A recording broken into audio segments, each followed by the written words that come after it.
Hi Yeah. everyone. Today I have Zaid with me, and I found him because he's sort of a carnivore or a very new carnivore, and he's doing a lot of interesting high intensity exercise. And I know a lot of you guys have had questions with regards of whether you should be doing some rice or some sort of carbohydrates, honey, blueberries, whatever, to increase your output in the gym. So I thought I wanted to bring Zaid on to just talk about his experience coming from not a carnivore diet and then jumping onto the carnivore diet, adapting, and then actually doing that sort of exercise and see what he has to say about that. So tell me a little bit more about yourself and what your diet was like before you started the carnivore diet as well, because I found that quite interesting. So the whole carnivore thing started off like about 3 years ago almost now. It's actually it's kind of been a little bit ongoing, and then I like jump out of it and then I jump back into it, and it's been more like that. However, before I started the carnivore diet, I used to eat a lot of carbs. I used to do the whole bodybuilding thing for 10 years solid. I remember I used to carry around my lunch bag at school and the university with Guilty. all my 6 meals, and do you used to do that too? Oh yes, 6 meals a day, always having Yeah. something. Yeah. Yeah, and if you could put in the seventh meal a day, whoa, Oh you're yeah. really burning it. Yeah, you're turning on that internal fire. So needless to say, I didn't know much about my nutrition, or I was following what most people were doing and what was working for them, you know? Um, Granted, that is a option that does work for some people. It just wasn't working for me. And at one point during the time when I got really big, I used to be 245 pounds. I'm Wow. currently, yeah, there's stretch marks that I'll never be able to get out of. And, that's fine. That's struggles of life. Uh, It's your however, your your keen reminder. yeah, it definitely is. Every day I see it in the mirror, but it's also a good way to kind of keep myself on track, Yeah. to not go back to where I was, especially since I now have way more tools uh, to guide me in this process.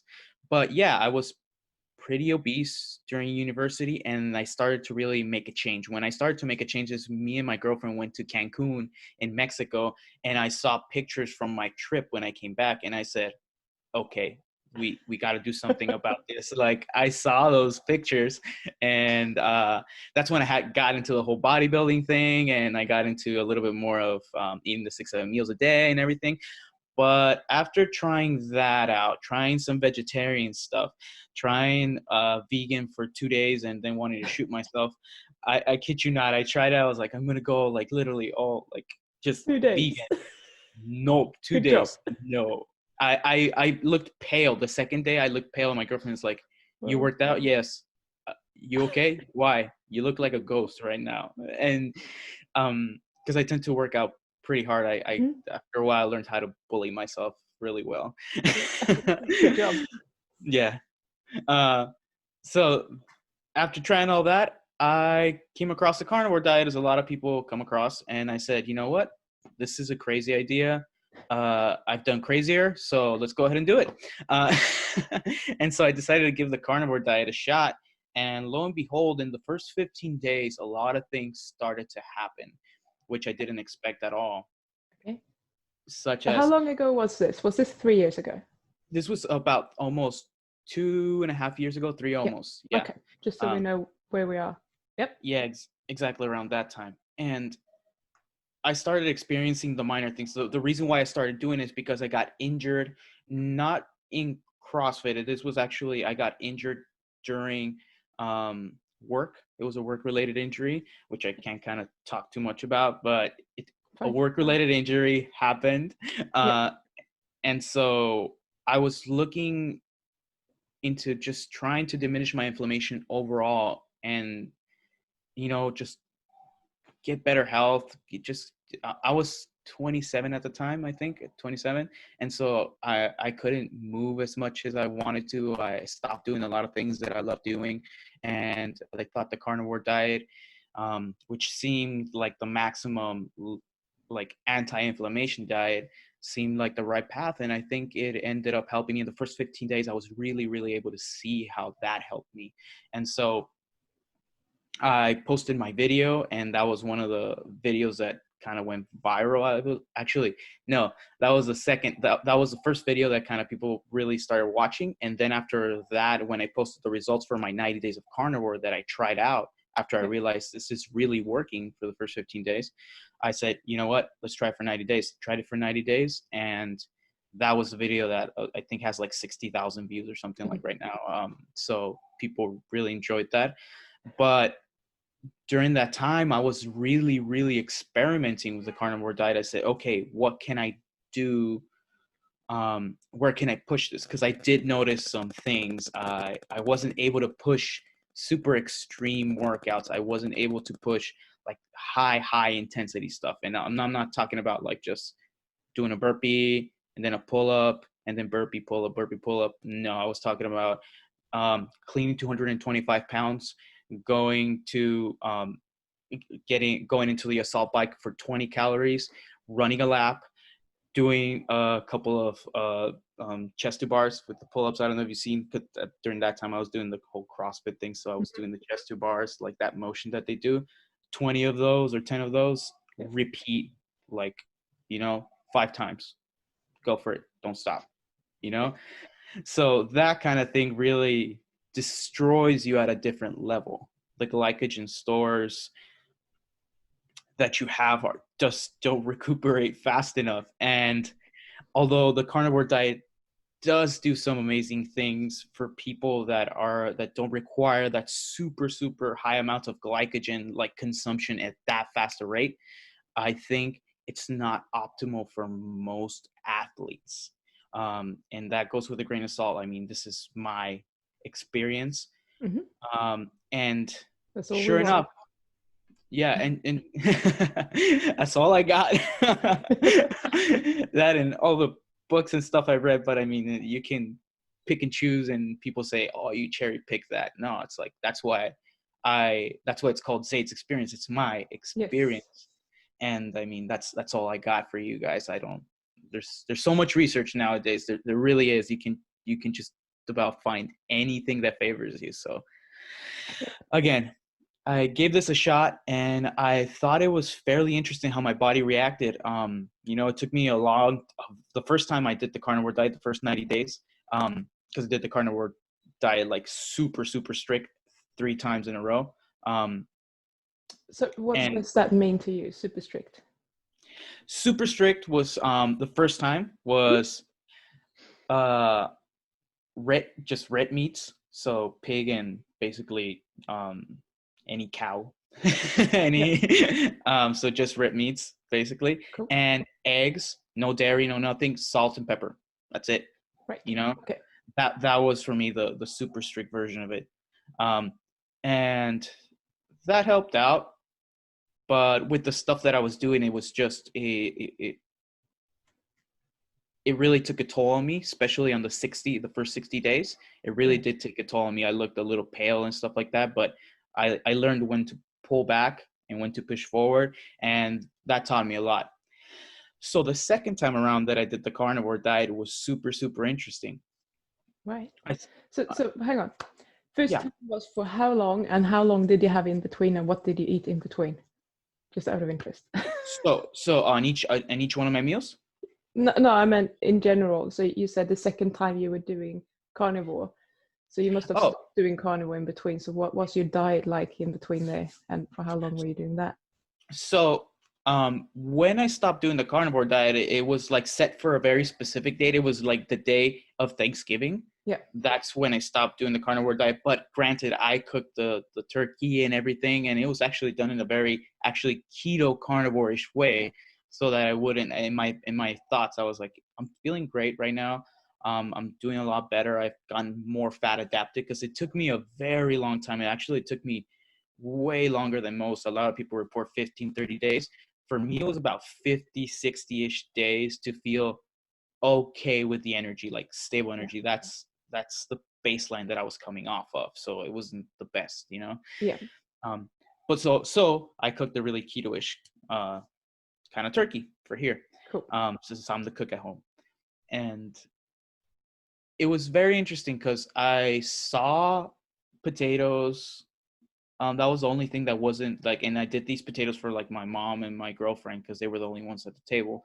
And I didn't feel like eating them. There wasn't an attraction of any type to try to eat them. And so that kind of persisted for the next couple of like 2-3 months that I didn't do the carnivore diet.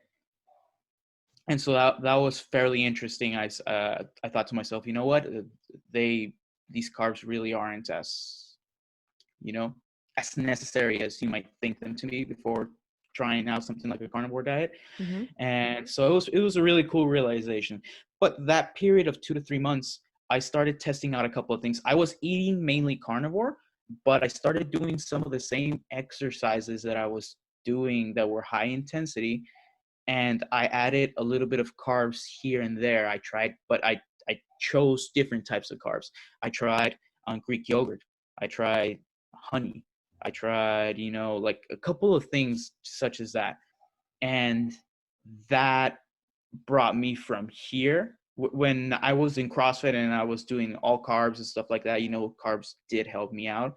But granted, I was heavy. I was still heavy, even though I was very powerful. I was up here.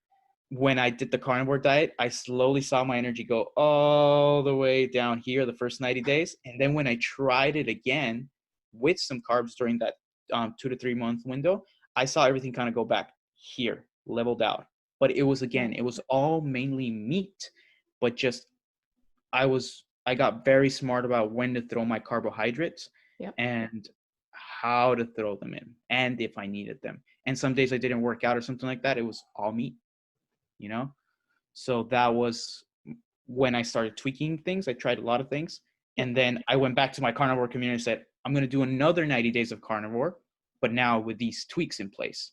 And I tried everything. And now at that point, I was running twice a day. I was running around 4:20 in the morning. I got up to run at 4:20 in the morning just because I thought it was a funny time. and empty streets. Yeah, exactly. Empty streets. And I was running 3.5 miles in the morning and 3.5 miles in the afternoon. That's what I was able to work up to. And so, and then in the afternoon, I also had a workout and plus my work throughout the day. So it was a packed, it was definitely a packed 90 days.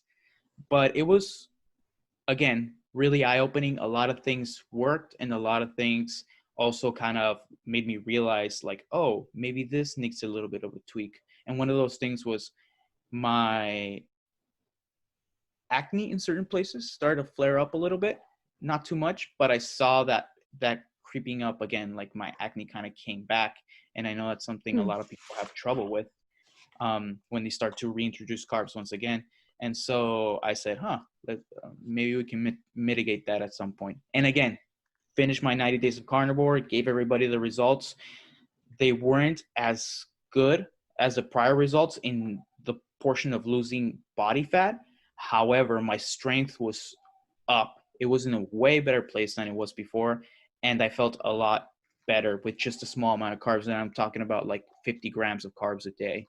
But granted, for all the stuff that I was doing, 3.5 miles in the morning, go to a hard, almost kind of construction-ish work, come back, run 3.5 miles, and then do a workout, come home and edit videos, then do all my stuff, take care of my cat that's like right here, repeat, Are you Superman? No, I just, again, I like bullying myself. Yeah, okay. And I like to think about it that way. But yes. Just with the carbs, you said you were very choosy about, what carbs you ate, when you were eating them, and obviously how much you already told us, no more than 50 grams. But when did you choose to actually eat them? After you exercise, right before you were exercising? What were you doing? So that was actually a very funny thing that I found. So right before, like, you know, I did the first carnivore diet, then I had that like 2 to 3 Mhm. month period, and then I tried the 90 days once again of the Yeah. carnivore. So during those 2 to 3 months in the middle, I tried, oh, you know what, I'm gonna do it right after my exercise, my first exercise in the morning, and then I'm gonna have fuel for the rest of the day and stuff like that. Mhm. And I thought that was doing okay. But once I started doing the 90 days of carnivore, like 2 weeks in, I said, what if we switch it around and I just go ahead and feed myself after the workout, like Yeah. after the first workout only on the morning. That way I have enough glycogen to be replenished by the time I go back, run that 3.5 mile, those 3.5 miles, and that workout, and then refeed myself again, and then have some carbs ready for the next day, and then again repeat that cycle. But only after the workouts did I feel a massive difference. Like, it was like I did have that fuel ready to go, you know? Yeah. And Cool. and that's a very recently, because again, I did those 90 days. That second time I did those 90 days of carnivore. And this third time around that I did again, that I was doing a very strict version of it. Mhm. Actually, not a strict version of it. It was a quasi carnivore-ish approach that I've kind of come across to, my bastardized version of it. I think this has been the ultimate for me, like the best way to do the carnivore diet, which is not, I guess, carnivore per any standard, but it's what's worked for me right now. Meat based. It's super meat based. Yeah. Yes, I would say it's almost 95% to 90% meat based, and then the rest is not. I wouldn't even consider it carbs. I guess Greek. So what I eat now, I guess that should be the thing. After I tried that second time around, I came back to the drawing board and I said, "There's some stuff missing." I didn't account for the amount of red meat that I needed to eat to be at the par, like to be able to do all those exercises. I didn't Mhm. account for my injuries, and somehow them flared up and stuff like that. So a lot of things had to change. And again, I gave myself another 2 to 3 months time frame to go ahead and try out, okay, what can I replace certain things with or add to optimize this carnivore diet for me. Yeah. And that's when you can start seeing like all my videos popping up of me fermenting stuff. I found that fermented foods really, really started to help me. And since I'm lactose intolerant, not too much, just like I can drink a cup or two max and I'll be all right. Okay. But I do not possess the lactase enzyme, or not enough of it, Yeah. like most people do. Along with that, I started to look into my genes and deficiencies that I had to try and optimize them as much as possible. Again, that's a completely different topic that people say, sometimes it doesn't even help to look at them. Sometimes it does. It gets crazy. Yeah. However, that really helped out. And according with what my genes said, according with my carnivore findings, and according with, some ancestral wisdom of people that have always used these fermented foods, there's a reason why we used to use these fermented foods, because we couldn't access the nutrients through a regular state, such as cabbage, um, cabbage gets turned into sauerkraut after you ferment it. And the profile of vitamins and nutrients just completely changes. It's not even the same thing.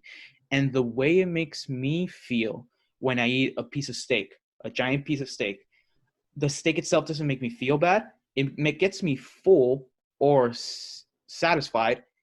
But if I put kimchi on the side, and I'm talking about like little small amounts, it's not like a jar of kimchi, like going at it. Um, that helps me digest the food so much better and so much, much, much, much quicker. I can't even Interesting. stress how fast. So I started doing that. I tried sauerkraut, which I tried the store-bought one, and No. it was crap. Yeah. No. I'm sorry. It was really bad. The kimchi, however, from the store was really good. I did try one of the, because I tried multiple brands of everything, and the kimchi, I did find that some of them did really awesome. I tried beets, even like fermented cassava, I think it's called. The Okay. red the beets. Yeah. Kefir is the main thing that I use, and I love it because basically it's milk, which you put. Do you know what kefir is? Yeah. Yeah. So, I have the kefir grains here right now. I'm fermenting them in my counter, and everything's, like I have like a jar this big. I'm not even kidding. It's full.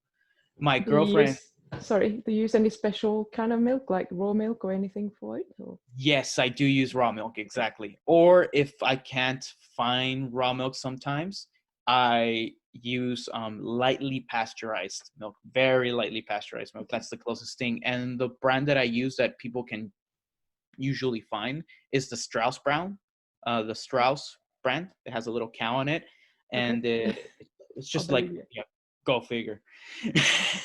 uh, and it's like very cream top heavy. Like if you open the gallon, it actually has the Right. cream at the top. So yeah, Sounds good. and yeah, and it's actually pretty good. Like if you take a drink out of that, you might get like a little chunk of the actual like the cream, and it tastes really good.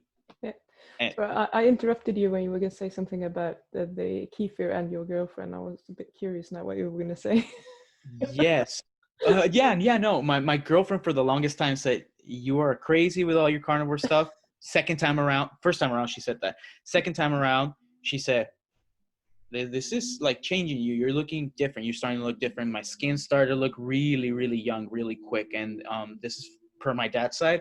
My dad has like these amazing genes that I'll give it to him. Um, he passed down like two genes that are really amazing. One is I have ridiculous endurance for a chubby guy, or Yeah. for a guy that's like my weight. Like that's how I used to compete with a lot of the CrossFit guys. Like, I used to be in the class with like the athletes, like the guys that you see go to the CrossFit games. Yep. I was in the class with some of those guys, and in some areas, especially in the cardio areas, I was able to keep up with some of them pretty good. So I have that part of me, and then plus I love working out. So uh, that side of the genes is awesome. But my dad has ridiculously nice skin, and my mom does as well. So I wasn't having that same skin until I started doing the carnivore diet, and it wasn't until the second time around where everything really Interesting. started to glow like ridiculously. My skin started to get a lot better. I stopped getting dry skin. I used to go like this, and you would see Wow. ash come out. Not anymore, luckily. So that was a plus. And my girlfriend said, "You know what?" That's when she said, "Okay, there's something to this." And she started eating a little bit more carnivore-ish, just as I was. And she started seeing some dramatic differences. She actually started gaining muscle, even though she doesn't quite work out. Uh, but she works in a daycare center. I mean, like every day she has 12 kids. She comes back from work and she's like, "I don't want to see anything or anybody Yeah, or nothing," I understand. I Do used to you be have like kids? that, working in the gym, coming home. Oh, I don't want to talk to anyone. I'm done. I'm done yeah. talking. Yeah, so she started like seeing some changes, and then she tried the kefir along with it, and she said, "This is great because sometimes I do feel a little bit heavy with the meat and some of the stuff that we eat, but if you put the kefir in, or if you put some sauerkraut or kimchi, which she likes now, uh, she says it makes her feel even better, and her acne started to come down quite dramatically. Like Mm. she gets acne, like not on both sides of her, she gets on both sides of her face, but one side has a prevalence, like where there's a lot more, like here in this cheek area Yeah. where it concentrates. And ever since she started doing the carnivore diet, we saw that decrease dramatically. Wow. Her She got a little bit more muscle, she got firmer, and her skin also started to look much, much better. Um, Nice. not that not that it was terrible, especially if she's around here. I think she left the house, but yeah, there was definitely a change Yeah. in my opinion. So that's where I saw all the fermentation stuff come in. I really enjoyed it, and I said, you know what? This third and last time where I did when I was doing the really strict carnivore diet, which was a couple of months ago, I said, let's go ahead and do this carnivore diet. But now with all the information that I have from my genes, all the information from this fermentation stuff, and a bunch of other biohacks that I found along the way, and just all my past knowledge, all the stuff that I've recollected that I found works for me. Mm-hmm. And this time around, the changes were not even comparative. If you could like put it in a timeline as to how much the carnivore diet helped me the first time around, it would have been like this. Second time around, it was like, okay. And then this time around, it was like, there was a massive leap, a massive gap that got filled. So yeah, that's my carnivore diet story so far. But due to the whole San Francisco thing, the whole COVID thing, I had to stop this carnivore diet right in the middle, right down to like 50 days. And so, yeah, because, gyms stopped working. Mm-hmm. I stopped working as well. And so I had to move things around. And I said, you know what, this won't accurately represent what I was aiming to accomplish. Yeah. And so I said, guys, I'm going to go ahead and postpone this third time around. And to my viewers, I said, I came out with a video, and I told them, you know what, I'm going to come out with a video whenever time permits me to get more accurate results. That's ultimately what I want to convey to them. This is my experience, and hopefully it helps you out along the way. Cool. So I'm just a little bit curious. You said that your acne came back when you added carbs again. Mm-hmm. Yes. Did it disappear when you added the probiotics or the fermented foods? Was that when it disappeared again? Yes, it did. So in my thought process, something in the stomach wasn't properly getting digested, or something was happening. And so when I started adding the prebiotics, I saw a lot of things go away. I actually realized that and this might just be me, I think it might have helped me with even some of the inflammation that I had, know. I know, I don't know if you know who Ben Greenfield is.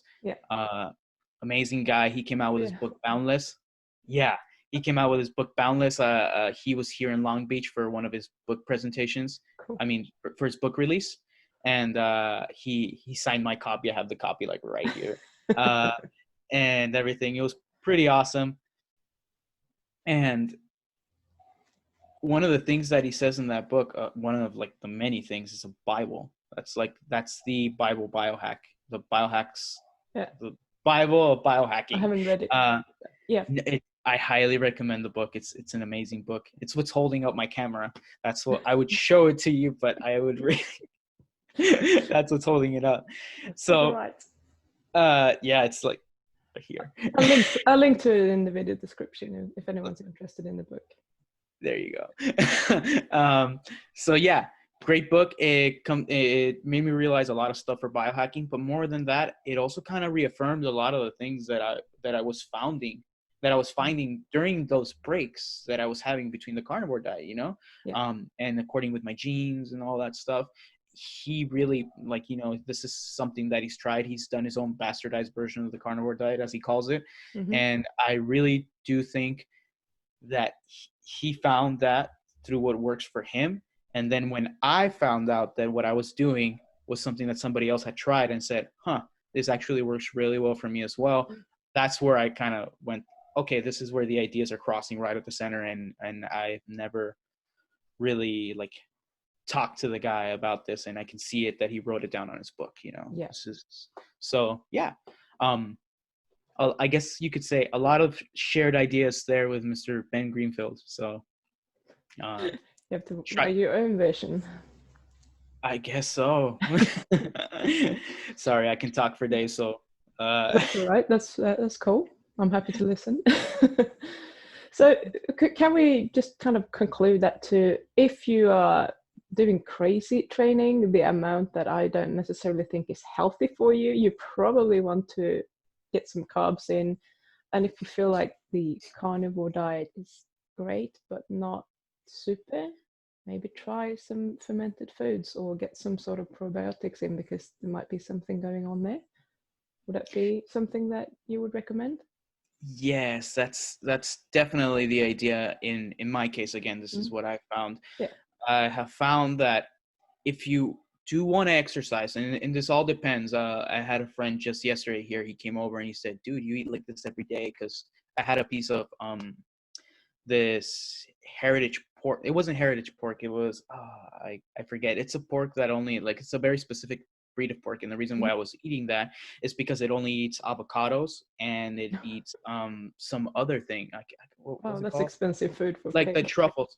Yeah, no, but it's weird because like they live like the ranch that has them here, like Hmm. that ranch in specific just like lets him go like on these like giant acres and acres where there's a bunch of avocado trees, Yeah. and so the pigs are eating the avocados that fall Nice. off of the trees all day, and they're looking for truffles and whatever else they find. Pigs are amazing. They turn anything you give them into meat, and that on itself is a that's Yeah. that's bravo. You can't do the same with a cow. You can't do the same with a chicken. You got to give them certain things, you know. But Hmm. people turn anything to meat. So I was talking to him in the kitchen, and he said, "Hey, so how can you keep this style of living? How can you not miss all these things?" And I tell him it's because I start getting my body got so sensitive after doing the carnivore diet so many times or keeping it so consistent, Yeah. um, that whenever I try something like a different food, like something that I know is terrible for me, like, you know, a couple of drinks in a night and, you know, some really a lot of potatoes or a lot of heavy carbs, I find that that doesn't work well for me. However, if I am going to be working out like a beast, like, okay, let's put on muscle, we're going to be running all day, we're going to be doing all this, then yes, there's a requirement for carbs, and I think it depends on what your goals are. If you're trying to be very lean, if you're trying to be athletic, if you're trying to be super buff, or like it all depends, you know. Yeah. So that's where the personal self quantification comes in, like that, and that's what I was doing, you know. I tried doing what worked for me, and at the moment, during the CrossFit time, it was maximum performance, maximum athlete-esque performance. Yeah. And then during the second time around, it was like, how do I optimize my everyday? How do I optimize to keep healthy, in good condition, but strong at the same time, but not at that CrossFit level, you know? Yeah. It was just a different, more overall approach, a balanced approach. And then this third time around was, okay, we're going to go with accordance with what my genes are kind of dictating, what I have found, and some of the stuff that is known like by our ancestors that really works for us. So those were the three things that I kind of brought together.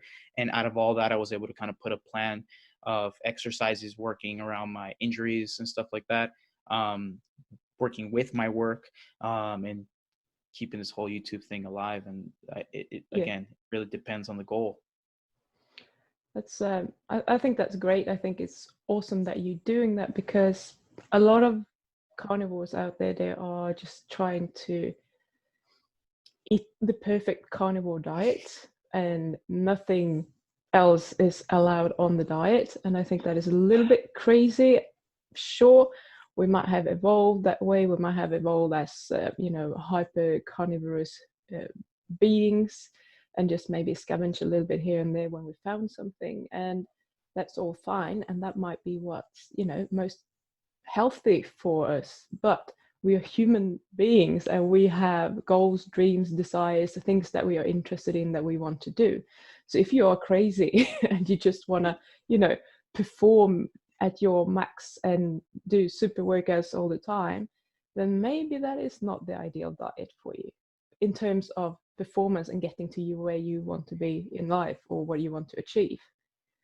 If we're just Correct. looking at the health part of it, maybe a more carnivorous diet would be better for you.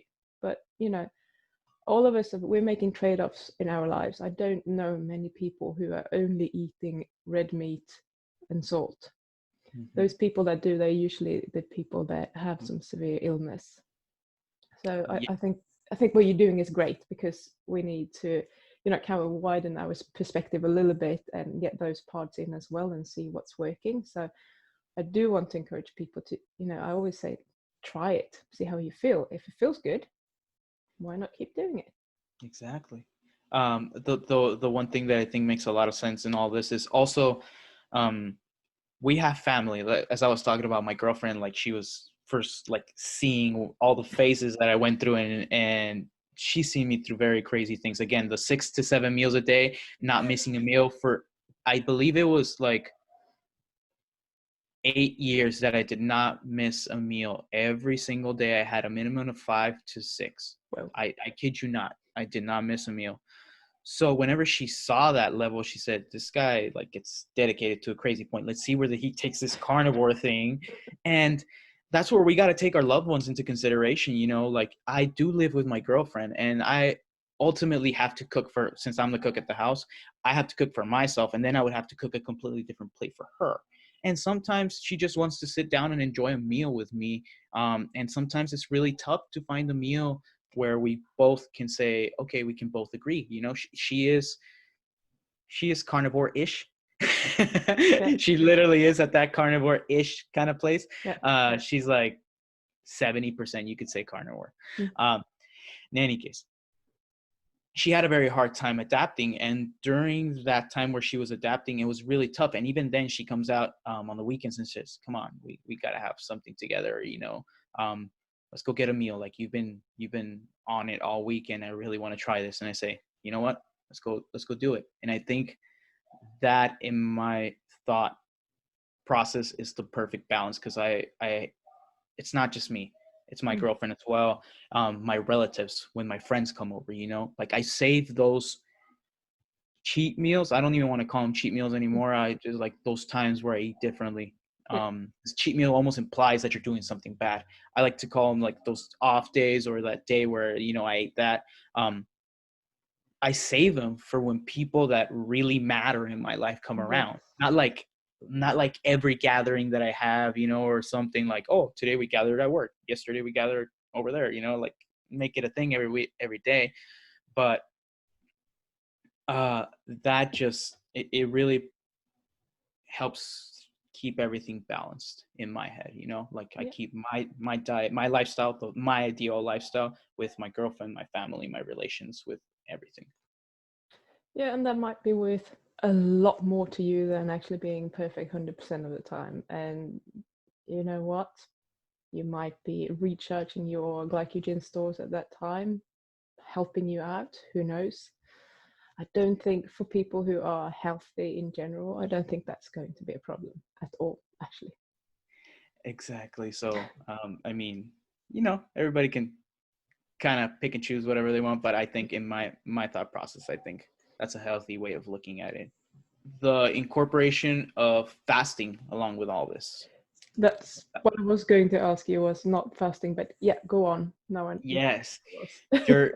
During that first those first 3 months and the second 3 months that I had between the times I tried the carnivore diet, the first 3 months I tried a little bit dabbing into that world a little bit, but I didn't believe it as much, especially since I've been through the whole 90 days of carnivore, and I realized that eating at any time of the day, as long as it's carnivore, in my thought process, it wasn't going to make that much of a difference.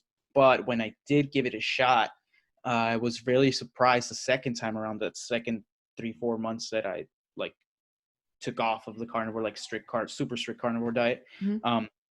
I started messing around with a lot of fasting. I started doing 24 hours. Well, first of all, I tried 16 hours, which I realized for my body is a joke. My body just wants to burn fat all the time. It really just does. Then I tried 18 hours. That really didn't make a difference from the 16. 24 hours helped me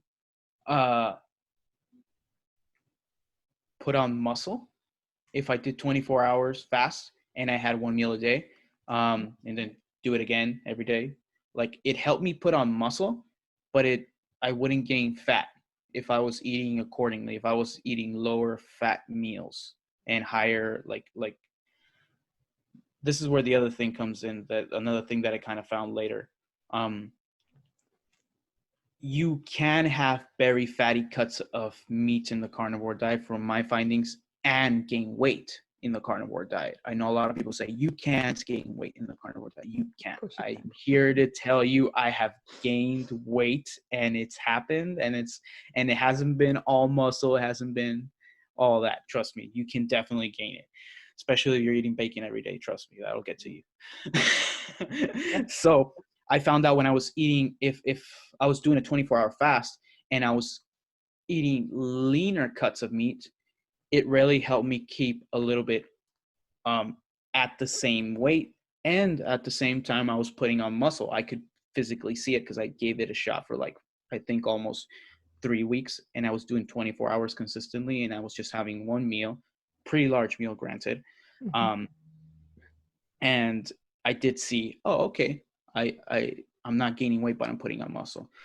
And then I discovered that 48 hours of fasting for me was I'll lose about 3 pounds, 2 to 3 pounds, but my energy decreases, especially towards the end of it, especially if I'm still working out, you know.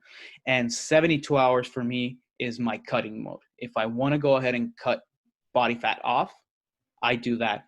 But when I am eating in that manner, when I'm just eating every 72 hours, I have to eat fatty cuts of meat. Otherwise, it gets really taxing mentally, and it gets really taxing physically. Like your body starts feeling it, just really starts feeling, especially if you keep on working out. So that's that's what I've done with fasting, and I've started to incorporate every single day. Today I haven't eaten anything.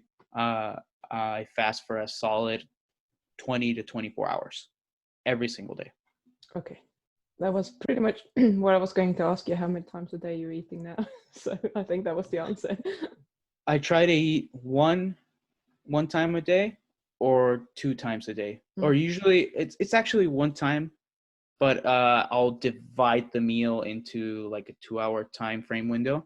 And I think that works for me, because if you eat everything all in one go, again, that's where the kimchi, that's where the sauerkraut comes in, and it helps you break it down.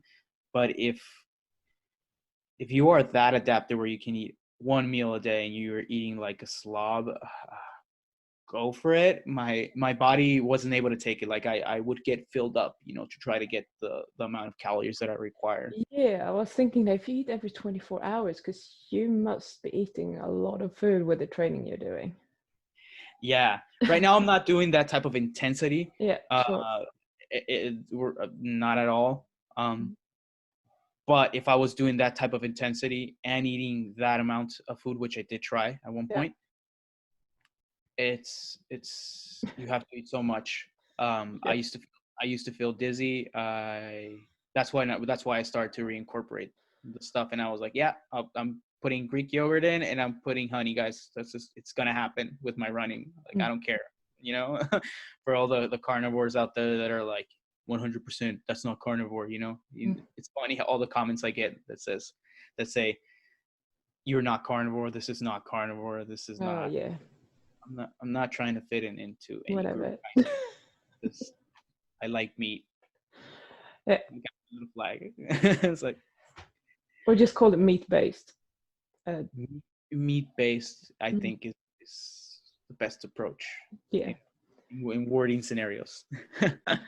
Okay, but yeah, I think that's it's very interesting that you can actually, you know, practice intermittent fasting and doing that sort of exercise that you do. That's very interesting. I don't think anyone could do that on a more of a normal, if you want to call it normal diet. Yeah. I don't know if you know who Sack Bitter is.